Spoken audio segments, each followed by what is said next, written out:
ವೇದಿಕೆಯಲ್ಲಿ ಆಸೀನರಾಗಿರ್ತಕ್ಕಂತಹ ಉಡುಪಿ ಜಿಲ್ಲೆಯ ಜಿಲ್ಲಾಧಿಕಾರಿಯಾದ ಡಾಕ್ಟರ್ ವಿದ್ಯಾಕುಮಾರಿ ಅವರೇ, ಸಭಾಧ್ಯಕ್ಷತೆಯನ್ನು ವಹಿಸತಕ್ಕಂಥ ಡಾಕ್ಟರ್ ಚಿನ್ನಪ್ಪ ಗೌಡ್ರೆ, ಹಿರಿಯವರಾದಂತಹ ಹೈದರ್ ಪರ್ತಿಪಾಡಿಯವರೇ, ಹಾಗೂ ಡಾಕ್ಟರ್ ಧನಂಜಯ ಕುಂಬ್ಳೆಯವರೇ, ಹಾಗೂ ನಮ್ಮ ಚಂದ್ರಾಜ್ ಶೆಟ್ಟಿಯವರೇ, ಮತ್ತು ವೇದಿಕೆಯ ಮುಂಭಾಗದಲ್ಲಿ ಆಸೀನರಾಗಿರ್ತಕ್ಕಂತಹ ಎಲ್ಲ ನಮ್ಮ ಸನ್ಮಿತ್ರರೇ, ಮುಖ್ಯವಾಗಿ ಮೊದಲಾಗಿ ನಾನು ಕ್ಷಮೆ ಯಾಚಿಸ್ತಾ ಇದ್ದೇನೆ. ಯಾಕೆ ಅಂತಂದರೆ,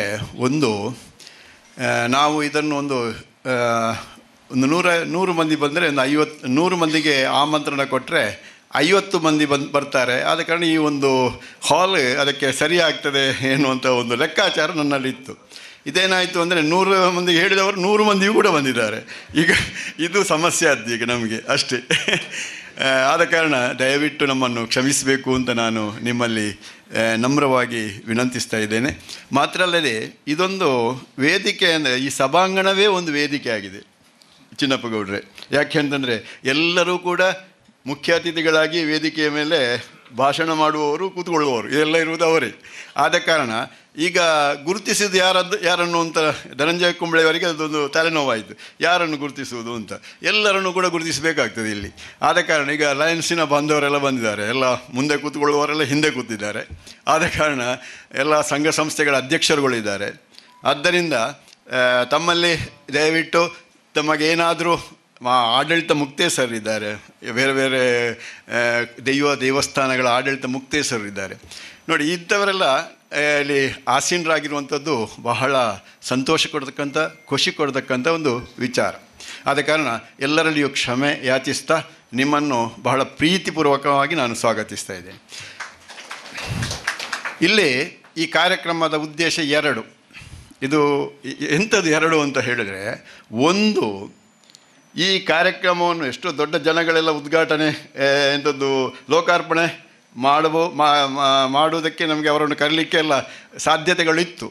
ಆದರೆ ನಾನು ವಿದ್ಯಾಕುಮಾರಿಯನ್ನೇ ಯಾಕೆ ಕರೆದದ್ದು ಅಂತ ಹೇಳಿದರೆ, ಒಂದು ಹೆಣ್ಣು ಮಗಳಾಗಿ ಒಂದು ಏನೇನು ನಮ್ಮ ಸರಕಾರದ ಬೇರೆ ಬೇರೆ ಇಲಾಖೆಗಳಿದೆ, ಆ ಎಲ್ಲ ಇಲಾಖೆಗಳಲ್ಲಿ ಒಂದು ಉನ್ನತ ಸ್ಥಾನವನ್ನು ಪಡೆದುಕೊಂಡು ಅದರ ಜವಾಬ್ದಾರಿತವಾಗಿ ಅದನ್ನು ನಿರ್ವಹಿಸಿ ನಮ್ಮ ಸರಕಾರಕ್ಕೆ ಒಂದು ಒಳ್ಳೆಯ DC ಜಿಲ್ಲಾಧಿಕಾರಿ ಎನ್ನುವಂತಹ ಒಂದು ಮಾಹಿತಿ ಸಂದೇಶವನ್ನು ಕೊಟ್ಟಂತಹ ಒಂದು ಹೆಣ್ಣು ಮಗಳು ಅಂತಂದರೆ ಡಾಕ್ಟರ್ ವಿದ್ಯಾಕುಮಾರಿಯವರು.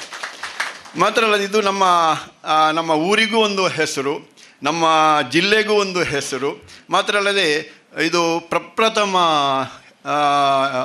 ಎಂಥದ್ದು ಜಿಲ್ಲಾಧಿಕಾರಿ, ಮಹಿಳಾ ಜಿಲ್ಲಾಧಿಕಾರಿ, ನಮ್ಮ ಇದರಲ್ಲಿ ಪ್ರಥಮ ಮಹಿಳಾ ಜಿಲ್ಲಾಧಿಕಾರಿ ಉಡುಪಿ ಜಿಲ್ಲೆಯದ್ದು. ಆದ ಕಾರಣ ಬಹುಶಃ ದಕ್ಷಿಣ ಕನ್ನಡ ಜಿಲ್ಲೆಯಲ್ಲಿ ಯಾರೂ ಕೂಡ ನಮ್ಮ ಊರಿನವರು ಯಾರೂ ಇಲ್ಲಿ ಜಿಲ್ಲಾಧಿಕಾರಿಯಾಗಿ ಬಂದಿಲ್ಲ. ಆದ್ದರಿಂದ ಅಂಥ ಒಂದು ಜಿಲ್ಲಾಧಿಕಾರಿಯವರ ಏನು ಒಂದು ಹೆಣ್ಣು ಮಗಳಾಗಿ ಏನು ಸಾಧನೆಯನ್ನು ಮಾಡಬಹುದು ಎನ್ನುವುದನ್ನು ಈ ಒಂದು ಸಮಾಜಕ್ಕೆ ತೋರಿಸಿಕೊಡಬೇಕು ಎನ್ನುವಂಥದ್ದೇ ನನ್ನ ಉದ್ದೇಶ. ಆದ ಕಾರಣ ಅವರನ್ನು ಈ ಲೋಕಾರ್ಪಣೆಗೆ ನಾನು ಅವರನ್ನು ಕರೆದೆ. ಇನ್ನು 2ನೇ ಉದ್ದೇಶ ಎಂಥದ್ದು ಅಂತಂದರೆ, ಇಲ್ಲಿ ಇದೇನು ದೊಡ್ಡ ಗ್ರಂಥ ಏನಲ್ಲ. ರವೀಂದ್ರ ಮಾಸ್ಟರ್ ಬರೆದಿದ್ದು ಪ್ರಥಮವಾಗಿ ಬರೆದದ್ದು ನಾನು. ಇದೇನು ದೊಡ್ಡ ಗ್ರಂಥ ಏನಲ್ಲ. ಯಾಕೆಂದರೆ ಚಿನ್ನಪ್ಪ ಗೌಡರು ಇದ್ದಾರೆ, ಭಾಸ್ಕರ ಕುಕ್ಕೊಳ್ಳಿ ಇದ್ದಾರೆ, ಧನಂಜಯ ಕುಂಬ್ಳೆಯವರಿದ್ದಾರೆ. ಎಲ್ಲೆಲ್ಲ ದೊಡ್ಡ ದೊಡ್ಡ ಗ್ರಂಥಗಳನ್ನು ಬರೆಯುವಂಥ ವಿದ್ವಾಂಸರೆಲ್ಲ. ಅವರ ಎದುರುಗಡೆ ಇದೆಲ್ಲ ಸಣ್ಣ ಇದು ಎಂಥದ್ದು ಪುಸ್ತಕತೆ ಕೃತಿ. ಆದ ಕಾರಣ ಇದರಲ್ಲಿ ಒಂಥದ್ದಂದರೆ, ನನಗೆ ಯಾವಾಗಲೂ ನಾನು ಶಾಲೆಯಲ್ಲಿ ಪಾಠ ಮಾಡ್ತಾ ಇರುವಾಗಲೂ ಹಾಗೆ, ಪಬ್ಲಿಕ್ ಸ್ಪೀಚ್ ಎಂಥದ್ದು ಭಾಷಣ ಮಾಡ್ತಾ ಇರುವಾಗಲೂ ಹಾಗೆ, ಎಲ್ಲೆಲ್ಲಿ ಮಾತನಾಡ್ತಾ ಇರುವಾಗ ಏನು ನಾವು ಈ ಒಂದು ಯುವ ಜನಾಂಗಕ್ಕೆ ಸಂದೇಶವನ್ನು ಕೊಡಬಹುದು, ಅವರು ಹೇಗೆ ಬದುಕನ್ನು ಕಟ್ಟಬಹುದು ಎನ್ನುವುದನ್ನು ನಾನು ಯಾವಾಗಲೇ ಎಲ್ಲ ಕಡೆಗೂ ಕೂಡ ಹೇಳುತ್ತಾ ಬಂದವ. ಆದ ಕಾರಣ ಇಲ್ಲಿ ಇರತಕ್ಕಂತಹ ಈ ಒಂದು ಲೇಖನ, ಈ ಒಂದು ಕೃತಿಯಲ್ಲಿ ಏನೆಲ್ಲ ಇದೆ ಅಂತ ಹೇಳಿದರೆ, ಅದು ಮಂಗಳೂರು ಆಕಾಶವಾಣಿಯಲ್ಲಿ ಸುಮಾರು 30 ವರ್ಷಗಳಿಂದ ಏನು ಚಿಂತನ, ಭಾಷಣ ಮತ್ತು ಬೇರೆ ಬೇರೆ ಕಾರ್ಯಕ್ರಮಗಳನ್ನು ಕೊಡ್ತಾ ಬಂದದ್ದು. ಅದರಲ್ಲಿ ಚಿಂತನ ಮತ್ತು ಭಾಷಣವೂ ಕೂಡ ಆಗಲಿಲ್ಲ, ಅದರಲ್ಲಿ ಹೆಚ್ಚು ಕೊಡಲಿಕ್ಕೆ ಆಗಲಿಲ್ಲ. ಯಾಕೆಂದರೆ ಇನ್ನೂ ಕೂಡ ಒಂದು ಪುಸ್ತಕ ಬರೆಯುವಷ್ಟು ಇನ್ನು ಮನೆಯಲ್ಲಿ ಉಂಟು ಅಷ್ಟು. ಆದ ಕಾರಣ ಯಾಕೆ ಅಂತಂದರೆ, ಒಂದು ಹೆದರಿಕೆ ಅಂತಂದರೆ ಆಕೃತಿ ಪ್ರಿಂಟರ್ಸ್ನವರು ಇದ್ದಾರೆ ಇಲ್ಲಿ, ಅವರಿಗೆ ಹಣ ಕೊಡಬೇಕಲ್ಲ. ಮತ್ತೊಂದು ಸಮಸ್ಯೆ ಅಂತಂದರೆ ಇದು ಈ ಹಾಲ್ ಇವರು ಧರ್ಮಾರ್ಥ ಕೊಡ್ತಾ ಇದ್ದಾರೆ ಯಾರು ಅಂತಂದರೆ ಫ್ರೀಯಾಗಿ, ಅದಕ್ಕೆ ನಿಮಗೆ ಇನ್ನೇನು ಖರ್ಚಿಲ್ಲ. ಇಲ್ಲದ್ರೆ ಬಂಟರ ಸಂಘದಲ್ಲಿ ನಾವು ಮಾಡಬಹುದಿತ್ತು. ಆದ ಕಾರಣ ಎಲ್ಲಿ ಖರ್ಚು ಕಡಿಮೆ ಆಗ್ತದೆ ಅಲ್ಲಿ ಅದನ್ನು ನಾವು ನೋಡಲಿಕ್ಕೆ ಹೋದಂಥದ್ದು. ಆದರೆ ಇಲ್ಲಿ ಈ ಕೃತಿಯಲ್ಲಿ ಈ 30-35 ವರ್ಷಗಳಿಂದ ಏನು ಚಿಂತನ ಕೊಡ್ತಾ ಇದ್ದೀನೋ ಅದರಲ್ಲಿ ಒಳ್ಳೆಯ ಸಂದೇಶಗಳೆಲ್ಲ ಇದೆ. ಮುಖ್ಯವಾಗಿ ಹೆಚ್ಚು ನಾನು ಅದರ ಬಗ್ಗೆ ಹೇಳಲಿಕ್ಕೆ ಹೋಗುವುದಿಲ್ಲ, ಬಹಳ ಉದ್ದ ಆಗ್ತದೆ. ಒಂದು, ಈಗಿನ ವಿದ್ಯಾವಂತರಿಗೆ ನಮ್ಮ ಧರ್ಮ, ನಮ್ಮ ದೈವ, ನಮ್ಮ ದೇವರು ಇದರ ಬಗ್ಗೆ ಒಂದು ಗೊಂದಲ, ನಂಬಿಕೆ ಇಲ್ಲ, ಸರಿಯಾಗಿ ನಂಬಿಕೆ ಕಡಿಮೆ ಉಂಟು ಈಗ. ಯಾಕೆಂದರೆ ಬಹಳ ಫಾರ್ವರ್ಡ್ ಅವರೀಗ, ಈಗಿನ ಮಕ್ಕಳೆಲ್ಲ ಬಹಳ ಮುಂದುವರಿದವರು. ಆದ ಕಾರಣ ಅವರಿಗೆ ಏನಾದರೂ ಈ ಧರ್ಮದ ಬಗ್ಗೆ, ಈ ಧಾರ್ಮಿಕ ವಿಚಾರಗಳ ಬಗ್ಗೆ ತಿಳಿಸಬೇಕು ಎನ್ನುವಂಥದ್ರ ಬಗ್ಗೆ ಈ ಲೇಖನದಲ್ಲೆಲ್ಲ ಉಲ್ಲೇಖ ಮಾಡಿದ್ದೇನೆ, ಅಂಥ ಪ್ರಯತ್ನವನ್ನು ಮಾಡಿದ್ದೇನೆ. ಮತ್ತು ನಾವು ಇಲ್ಲಿ ಧಾರ್ಮಿಕ ಹಬ್ಬಗಳನ್ನೆಲ್ಲ ಅಲ್ಲಲ್ಲಿ ಆಚರಿಸ್ತೇವೆ, ಬಹಳ ಗೌಜಿ ಮಾಡ್ತೇವೆ, ಎಲ್ಲ ಬ್ಯಾಂಡ್ ವಾದ್ಯ ಎಲ್ಲ ಬಹಳ ಜೋರಿನಲ್ಲಿ ಉಂಟು, ಭಾಳಷ್ಟು ಲಕ್ಷಾಂತರ ಖರ್ಚು ಮಾಡ್ತೇವೆ. ಆದರೆ ಅದರ ಮೌಲ್ಯ ಏನು ಎನ್ನುವುದನ್ನು ನಾವು ಯಾವತ್ತೂ ಕೂಡ ನಮ್ಮ ಜೀವನದಲ್ಲಿ ಅನುಸರಿಸುವುದೇ ಇಲ್ಲ.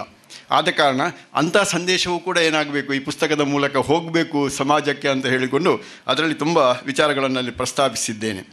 ಇನ್ನೊಂದು ಎಂಥದ್ದಂದರೆ, ಈಗಿನ ನಮ್ಮ ತಂದೆ ತಾಯಿಗಳಿಗೆ ಅವರ ಮಕ್ಕಳೇ ಎಂಥದ್ದು ಈಗ ಚಿಂತೆಗೆ ಕಾರಣ ಆಗಿದ್ದಾರೆ. ಈಗ ನಮ್ಮ ತಂದೆ ತಾಯಿಗಳಿಗೆ, ಅಪ್ಪ ಅಮ್ಮನಿಗೆ ಅವರ ಮಕ್ಕಳೇ ಬಹಳ ಬೇಜಾರು ಕೊಡುವಂಥ ಒಂದು ಕಾರ್ಯವನ್ನು ಮಾಡ್ತಾ ಇದ್ದಾರೆ ಅಂತಂದರೆ ನಮ್ಮ ಸಮಾಜ, ವಿದ್ಯಾವಂತ ಸಮಾಜ ಯಾವ ಕಡೆಗೆ ಹೋಗ್ತಾ ಇದೆ ಎನ್ನುವುದನ್ನು ನಾವು ಸ್ವಲ್ಪ ಎಚ್ಚರಿಕೆಯಿಂದ ಗಮನಿಸಬೇಕಾಗಿದೆ. ಆದ ಕಾರಣ ಅದರ ಬಗ್ಗೆಯೂ ಕೂಡ ಇಲ್ಲಿ ಉಲ್ಲೇಖಗಳನ್ನು ಮಾಡಲಾಗಿದೆ. ಇನ್ನೊಂದು ಎಂಥದ್ದು, ನಮ್ಮ ಸಾಂಸಾರಿಕ ಸಾಮರಸ್ಯ, ನಮ್ಮ ಸಂಸಾರದಲ್ಲಿ ಗಂಡ ಹೆಂಡಿರು ಒಂದು ಆದರ್ಶವಾಗಿ ಒಬ್ಬರ ಮನಸ್ಸನ್ನು ಒಬ್ಬರು ಅರ್ಥೈಸಿಕೊಂಡು ಬದುಕು ಸಾಗಿಸಬೇಕು ಎನ್ನುವಂಥದ್ದು ಕೂಡ ಈಗ ಏನಾಗಿದೆ, ಈ ವಿದ್ಯಾವಂತ ಜನಾಂಗದಲ್ಲಿ ಬಹಳ ಗೊಂದಲದಲ್ಲಿದೆ, ಬಹಳ ಕಷ್ಟದಲ್ಲಿದೆ. ಆ ಸಾಂಸಾರಿಕ ಸಾಮರಸ್ಯದ ಬಗ್ಗೆಯೂ ಕೂಡ ಈ ಒಂದು ಇದರಲ್ಲಿ ನಾನು ಪ್ರಸ್ತಾಪಿಸಿದ್ದೇನೆ. ಮಾತ್ರ ಅಲ್ಲದೆ ದುಶ್ಚಟಗಳೆಂದರೆ ಅದು ಕ್ರಿಮಿನಾಶಕಗಳಷ್ಟು ಅಪಾಯಕಾರಿ ಎನ್ನುವಂಥದ್ದನ್ನು ಕೂಡ ಇಲ್ಲಿ ಪ್ರಸ್ತಾಪಿಸಿದ್ದೇನೆ. ಯಾಕೆಂದರೆ ಡ್ರಗ್ಸ್ ಇರ್ಬೋದು, ಒಂದು ಸಿಗರೆಟ್ ನೀವು ತಗೊಂಡು ಮೊನ್ನೆ ಯಾವುದೋ ಒಂದು ಇದರಲ್ಲಿ ನಾನು ಓದಿದಾಗ ಒಂದು 4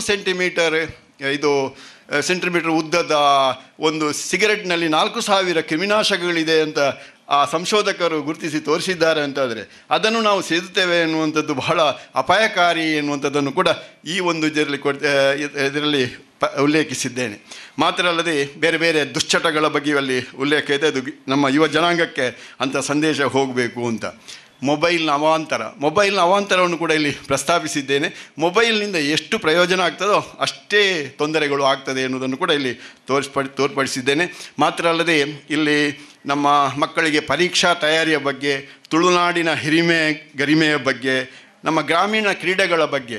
ಈಗ ಮೊನ್ನೆ ತಾನೇ ನಮ್ಮ ಪ್ರಶಾಂತ್ ಕಾಜೆಯವರು ಒಂದು ಕಂಬಳವನ್ನು ಅಷ್ಟೊಂದು ರೀತಿಯಲ್ಲಿ ಕಷ್ಟಪಟ್ಟು ಅಷ್ಟು ಖರ್ಚು ಮಾಡಿ ಆ ಒಂದು ಕಂಬಳವನ್ನು ಅಲ್ಲಿ ಮಾಡಿದರು ನೋಡಿ. ಆದರೆ ಆ ಕಂಬಳದ ಬಗ್ಗೆ ಏನು ಅದರ ಹಿಂದೆ ಅದರ ಏನು ತತ್ವ ಇದೆ, ಅದರ ಹಿಂದೆ ಏನು ಆದರ್ಶ ಇದೆ ಎನ್ನುವುದನ್ನು ಕೂಡ ಜನಗಳಾದಂಥ ನಾವು ಮನವರಿಕೆ ಮಾಡಬೇಕಾಗಿದೆ. ಅಂಥದ್ದನ್ನು ಕೂಡ ಅಂಥ ಕ್ರೀಡೆ ಕೇವಲ ಮನೋರಂಜನೆಗಾಗಿ ಮಾತ್ರ ಇರುವಂಥದ್ದಲ್ಲ. ಕ್ರೀಡೆ ಅದು ನಮ್ಮ ಬದುಕಿಗೆ ಬೇಕಾದಂತಹ ಮೌಲ್ಯಗಳನ್ನು ಕೂಡ ಒದಗಿಸಿಕೊಡ್ತದೆ ಎನ್ನುವುದನ್ನು ಕೂಡ ಈ ಒಂದು ಕೃತಿಯ ಮೂಲಕ ತೋರಿಸ್ತಕ್ಕಂಥ ಕೆಲಸವನ್ನು ನಾನು ಮಾಡಿದ್ದೇನೆ. ಮಾತ್ರ ಅಲ್ಲದೆ ಇನ್ನು ಅನೇಕ ಅದು ನಮಗೆ ಪ್ರೀತಿ ಇರಬೇಕು, ತಾಳ್ಮೆ ಇರಬೇಕು, ಶ್ರದ್ಧೆ ಇರಬೇಕು, ಆತ್ಮವಿಶ್ವಾಸ ಇರಬೇಕಂತ ಎನ್ನುವಂಥ ಏನೇನು ದೈವಿ ಗುಣಗಳೆಲ್ಲ ಇದೆಯೋ ಅದನ್ನು ಕೂಡ ಈ ಲೇಖನದ ಮೂಲಕ ಪ್ರಸ್ತಾಪಿಸಿ ಜನಗಳಿಗೆ ತೋರಿಸ್ಪಡಿಸತಕ್ಕಂಥ ಕೆಲಸವನ್ನು ಮಾಡಿದೆ. ಮತ್ತೊಂದೆಂತಂದರೆ ಓದುವವರ ಸಂಖ್ಯೆ ಈಗ ಬಹಳ ಕಡಿಮೆ ಆಗಿದೆ. ಓದುವವರಿಗೆ ಇಂಟ್ರೆಸ್ಟ್, ಈಗಿನ ಯುವ ಜನಾಂಗಗಳಿಗೆ ಓದುವಂಥ ಹವ್ಯಾಸವೇ ಇಲ್ಲ. ಅವರು ಬಹಳ ಇರ್ಬೋದು, ಕೆಲವೇ ಜನಗಳಿರ್ಬೋದು, ಪುಸ್ತಕ ಓದುವಂಥದ್ದು ಬಹಳ ಕಡಿಮೆ ಆಗಿದೆ. ಮೊನ್ನೆ ತಾನೇ ನಾನು ಒಡಿಯೂರಿಗೆ ಹೋದಾಗ ಸ್ವಾಮೀಜಿಯವರು ಹೇಳಿದರು, ರವೀಂದ್ರ ಮಾಸ್ಟರ್ ಪುಸ್ತಕ ಬರೆಯಪ್ಪನ ಎಡ್ಡೆ ಬರಲಿ ಪುಸ್ತಕ ಆಂಡ ನೇನು ಮಾತ್ರ ವಾಟ್ಸಪ್ಗೆ ಬರೆದು ಬಿಡಲಿ. ಅದರ ಅರ್ಥ ಎಂತದಂದರೆ ಅದರ ಅರ್ಥ ನನಗೆ ಅರ್ಥ ಆಯಿತು. ಯಾಕೆಂದರೆ ಇದನ್ನು ಓದುವವರು ಯಾರೂ ಇಲ್ಲ, ವಾಟ್ಸಪ್ನಲ್ಲಿ ಹೋದರೆ ಮಾತ್ರ ನೋಡುವವರು ಇರ್ತಾರೆ ಎನ್ನುವಂಥದ್ದು ಕೂಡ. ಆದ ಕಾರಣ ಅಂತಹ ಒಂದು ಪರಿಸ್ಥಿತಿಯಲ್ಲಿ ನಾವು ಇದ್ದೇವೆ. ಇಂತಹ ಒಂದು ಎಂಥದ್ದು ತರಕಾರಿಗಳನ್ನೆಲ್ಲ ನಮ್ಮ ಮೇಲೋಗರ ಅಂತ ಹೆಸರು ಕೊಟ್ಟವರು ಭಾಸ್ಕರ್ ರೈ ಕುಕ್ಕೊಳ್ಳಿಯವರು. ಮೇಲೋಗರ ನಾವು 4-5 ಹೆಸರುಗಳಿತ್ತು. ಅದರಲ್ಲಿ ಮೇಲೋಗರ ಎನ್ನುವಂಥದ್ದು ನನಗೆ ಭಾಳ ಖುಷಿ ಕೊಟ್ಟಂಥ ಒಂದು ಹೆಸರಾಯಿತು. ಅದರಲ್ಲಿ ಮೇಲೋಗರ ಅಂದರೆ ಎಲ್ಲ ತರಕಾರಿಗಳನ್ನು ಏನು ಮಾಡಿ ಒಂದು ಚಂದವಾದ ಪರಿಮಳಯುಕ್ತವಾದಂತಹ ಒಂದು ಪದಾರ್ಥ ಮಾಡಿ ಇಟ್ಟಂಥದ್ದು ಎನ್ನುವಂಥದ್ದು ಒಂದು ಅರ್ಥ ಉಂಟು ಅಲ್ವ ಭಾಸ್ಕರ್ ರೈಗಳೇ? ಆ ರೀತಿ ಅರ್ಥ ಅದು ಕೊಡ್ತದೆ. ಆ ರೀತಿ ಅರ್ಥ ಕೊಡುವಂಥ ಮೇಲೋಗರ ಎನ್ನುವಂತಹ ಒಂದು ಈ ಕೃತಿ ಈಗ ಲೋಕಾರ್ಪಣೆ ಆಗಲಿಕ್ಕಿದೆ. ಅದಕ್ಕೆಲ್ಲ ನಿಜವಾಗಿಯೂ ಈ ಒಂದು ಲೋಕಾರ್ಪಣಾ ಸಂದರ್ಭದಲ್ಲಿ ನೀವೆಲ್ಲರೂ ಸೇರಿರುವಂಥ ಇದು ಒಂದು ಕನ್ನಡ ಸಾಹಿತ್ಯ ಪರಿಷತ್ತಿನ ದಾಖಲೆಯಲ್ಲಿ ಬಹುಶಃ ಇತಿಹಾಸದಲ್ಲಿ ಅದೊಂದು ದಾಖಲೆ. ಯಾಕಂದರೆ ಇಷ್ಟೆಲ್ಲ ಮಂದಿ ಹಿರಿಯರುಗಳು, ವಿದ್ವಾಂಸರು, ನೀವೆಲ್ಲ ಸಾಮಾನ್ಯ ಜನಗಳಲ್ಲ. ಎಲ್ಲರೂ ಕೂಡ ಪ್ರತಿಯೊಬ್ಬರು ಈ ಚೇರ್ನಲ್ಲಿ ಕೂತಂಥ ಈ ಹಾಲ್ನ ಒಳಗೆ ಕೂತಂಥ ಪ್ರತಿಯೊಬ್ಬ ವ್ಯಕ್ತಿಯೂ ಕೂಡ ಏನಾಗಿದ್ದೀರಿ ಅಂತಂದರೆ ಸಮಾಜದಲ್ಲಿ ಗೌರವಾನ್ವಿತ ವ್ಯಕ್ತಿಗಳಾಗಿದ್ದೀರಿ. ಅಂಥವರೆಲ್ಲ ಸೇರಿರ್ತಕ್ಕಂಥ ಈ ಒಂದು ಸಭಾಂಗಣದಲ್ಲಿ ನಡೆಯತಕ್ಕಂಥ ಈ ಲೋಕಾರ್ಪಣಾ ಕಾರ್ಯಕ್ರಮ ನಿಜವಾಗಿಯೂ ಜೀವಮಾನದಲ್ಲಿ ಯಾವತ್ತೂ ಕೂಡ ಮರೆಯುವಂಥದ್ದಲ್ಲ. ನಿಮಗೆಲ್ಲರಿಗೂ ಕೂಡ ಈ ಸಂದರ್ಭದಲ್ಲಿ ಕೃತಜ್ಞತೆ ಸಲ್ಲಿಸಿ ನಾನು ಮಾತು ನಿಲ್ಲಿಸ್ತೇನೆ. ನಮಸ್ಕಾರ.